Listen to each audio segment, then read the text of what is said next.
welcome back to another episode of How to Win with Lumra in CEDH.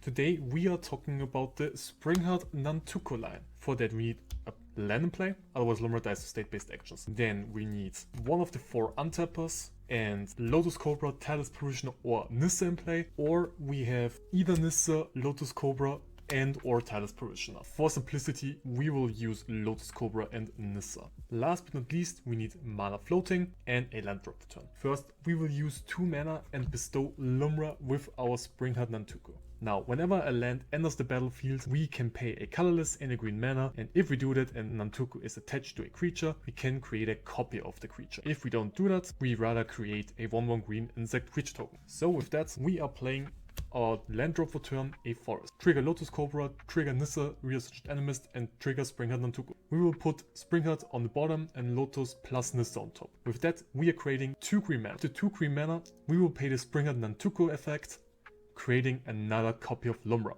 Now we have state-based action and one of the Lumras will die. We decide to take the copy, otherwise Springheart Nantuko will die. Now with that, the ETB effects on the stack, we will mill 4 cards. As long as we mill at least 1 land per Lumra ETB, we have a loop where we infinitely mill our library. This loop is non-deterministic until we find either Lotus Field to sacrifice itself and at least another land, so we get always another land to play. Or, for example, if we have an untap in play, we can just use Strip Mine, Ghost Quarter, Wasteland to sacrifice our lands to get infinite Nantuko triggers into infinite Lumra ETBs, into infinite mill triggers. But at one point, we will find a Sunscorched Desert, and with that we can do the normal thingy. We sacrifice Lotus Field and Sunscorched Desert, and because of Lumra, we can recur the Sunscorched Desert and Lotus Field until we kill everyone on the table.